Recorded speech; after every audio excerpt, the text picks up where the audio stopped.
Tervist! Täna tutvustan ma teile Ford Tourneo perekonna kõige pisemat liiget, ehk siis Tourneo Courier. Oma suuruselt on ta Eestis kõige populaarsema mahtuniversaali Citroën Berlingo konkurent. Välimuse disainilt on Ford nagu Ford ikka. Ees on selline Aston Martinlik iluvõre ja ülejäänud osas natukene kalalik välimus. Mootori valik üsna suur ei ole siin. Pakutakse ühte 3-silindrilist 1-liitrist bensiinimootorit, mis on väga palju saanud kiidusõna ja samas ka 3 aastat järjest valitud aasta parimaks mootoriks. Diislite poole pealt pakutakse 1,6 liitrist diiselmootorit ja see on tegelikult Peugeot'ga koostöös tehtud või isegi seda sama mootorit leiab Berlingo kapoti alt. Kui tavaliselt näevad sellised muhvid tagant välja külmkapilikud, siis siin on igatahes natukene rohkem vaeva nähtud ja isegi need tuled siin on üpris kaunid. Kui ma nüüd selle luugi avan, siis siin taga on 708 liitrit pagasiruumi, aga see on võetud nüüd maapinnast kuni siia laeni. Mis mulle siin pagasiruumi juures ei meeldi, on see mütsiriiul. Seda ei saa siia üles kuidagi kinnitada ja siis, kui ma tahan siit mingit kaupa võtta, siis ma pean, ma ei tea, kas niimoodi peaga näiteks seda üleval hoidma, et ma saan asjad sinna panna. Samas on jäetud tegelikult lahenduseks, et ma võin selle siia taha lükata. Aga kui asjad on ees, siis on natukene halvasti. Samuti on siin võimalik tekitada 2-kihiline pagasiruum. Ja seda siis selles mõttes, et selle kate saab siia kinnitada ja siis on võimalik siia peale kotte panna.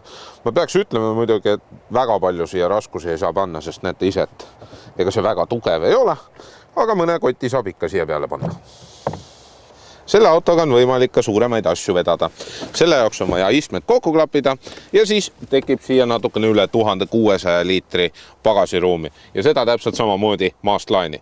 Kahjuks ei saa neid istmeid siit eemaldada, mis on tegelikult suureks miinuseks, sellepärast et teinekord oleks natukene pikemaid asju vaja vedada ja siis jäävad just need istmed ette. Nii palju, kui ma olen erinevate pirukate tagaistmel istun, siis leian, et siin on ruumi küllaga ja siin on ka väga mugav.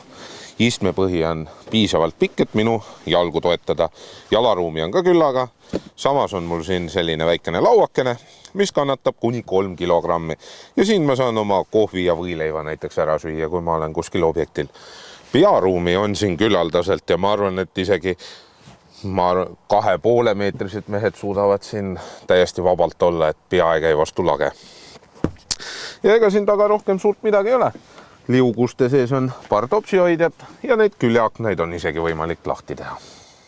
Tourneo Courieri pakutakse meil Eestis ainult 2 varustustasemes. Üks on trend ja teine on titaanium. Konkreetne mudel on titaanium varustusega. See tähendab seda, et siis on natukene rohkem varustust ja ega siin välisilmes või siis salongi ilmes midagi suurt ei muutu. Kõik pinnad on natukene niisugused plastjased või tegelikult ongi plastjased ja näevad välja täpselt sellised, nagu oleks võetud kas kuskilt Focusest või Fiestast. Tavaliselt hoitakse kokku auto hinna puhul, kui ostetakse firmadele selliseid autosid. Ja Ford on mõtelnud välja sellise väga hea lahenduse. See makk peab olema natuke teistsugune. Siin on meil ekraan üleval, muidu kui ekraan on siin all, siis selle koha peal on olemas telefonihoidik ja siis on võimalik oma telefon näiteks niimoodi siia panna ja jube mugav on ju niimoodi navigeerida, kui telefon on kogu aeg silmi ees, siin näiteks veis käib ja näete kohe, kuhu peate minema ja kus näiteks politseigi seisab. Selle Tourneoga on üllatavalt hea sõita. Ma istun piisavalt madalal, rool jääb hästi pihku, see on mõnusalt jäme. Klaas on muidugi harjumatult suur ja tänu sellele, et see klaas on harjumatult suur, on ka see keskpeegel üllatavalt kõrgel. Ja et ma sealt näha saaksin midagi, siis ma pean kogu aeg oma pead liigutama. Aga samas küljepeeglid on selle eest piisavalt suured ja nendest ma näen hästi välja. Mootori valiku poole pealt on meil 1,6 liitrine kõige võimsam diisel, millel on 70 kilovatti ja see on ka samas kõige mõistlikum valik. tehas ütleb keskmiseks kütusekuluks 4 liitrit 100-le. Meie nii väikest ei saanud, 5,2 oli meil kõige väiksem kütusekulu, mis me nägime. Aga seda sellepärast, et see auto on ainult 2000 kilomeetrit sõitnud ja enamus meie sõitudest on külmamootoriga, 66% külmamootoriga lausa. Et sellist asja on võimalik isegi siit Ford Eco moodi pildi pealt näha. Käigukastide poole pealt pakutakse ainult 5-käigulist manuaali ja siin automaati ei pakuta ja kui keegi tahab automaati saada, siis tema peab kahjuks minema ja vaatama natukene suurema Torneo ehk siis see järgmine mudel ja seal on automaat kindlasti olemas. 1-liitrine bensiinimootor on muidugi siin kõige krapsakam, aga samas kütusekulu poole pealt on ikkagi diiselmootor õigem valik. Maanteesõidul on ka see kaubik või pirukas suhteliselt vaikne. Küll kuuleb seal 90 kilomeetrise tunnikiiruse juures natukene välispeeglite tuulemüra, aga see ei ole sugugi häiriv. Hinnad algavad 16 300 eurost ja sellisel juhul saab selle krapsaka 1-liitrise bensiinimootori.